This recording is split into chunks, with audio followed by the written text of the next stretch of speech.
দর্শক দেখতে পাচ্ছেন আমার পিছনে সেই কাঙ্ক্ষিত ঝর্ণা।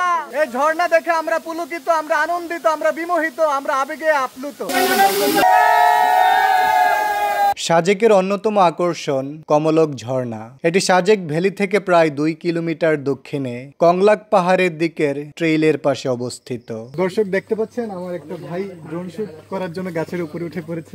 আমরা সাজেক ভ্যালির চূড়া থেকে যাত্রা শুরু করলাম কমলক ঝর্ণার উদ্দেশ্যে। বেগে পানি আর হৃদয়ে অজানা এক রোমাঞ্চ। পথটা শুরুতেই ছিল শান্ত, বাঁশঝাড়ের ফাঁক দিয়ে হালকা বাতাস আসছিল মুখে।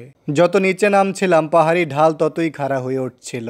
কোথাও পাথরের সিঁড়ি, কোথাও কাদার পিচ্ছিল মাটি। যদি আপনারা সাজেক আসেন স্বাভাবিকভাবে ওয়েল অ্যান্ড গুড, আর যদি এক্সট্রা তেল খরচ করতেন তাহলে ঝর্ণায় আসেন।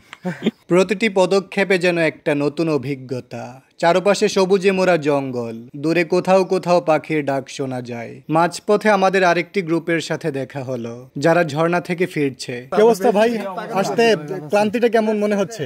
এটা অ্যাকচুয়ালি অনেক কষ্ট করছে। আমি ব্রিফিং করতেছি, ঠিক আছে, আমরা এখনো অনেক দূরের পথ, তো ওঠা অনেক এক্সপেরিয়েন্স লাগে, প্লাস অনেকটা কষ্টকর। তো হ্যাঁ, ঝর্ণা দেখলে একটু বুঝতে পারবেন যে আসলে কতটা সুন্দর।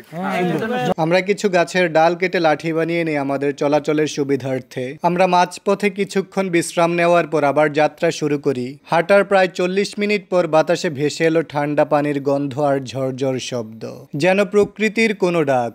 বুঝলাম কমলক ঝর্ণা কাছে এসেছে। কিছুটা নিচে নামতেই চোখের সামনে ফুটে উঠল সেই অপূর্ব দৃশ্য। পাহাড়ের বুক থেকে ঝরে পড়ছে স্বচ্ছ সাদা পানি।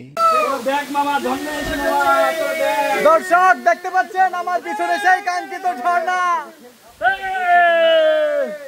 রোদে ঝিকমিক করছে, চারপাশে নরম মেঘ আর সবুজের ছায়া।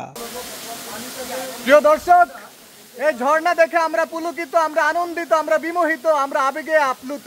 ক্লান্তি কোথায় যেন মিলিয়ে গেল মুহূর্তেই। কেউ আবার হাত ভরে নিচ্ছে ঠান্ডা পানিতে। প্রকৃতির কোলে দাঁড়িয়ে মনে হচ্ছিল এই মুহূর্তটাই যেন জীবনের সবচেয়ে নির্মল সুখ।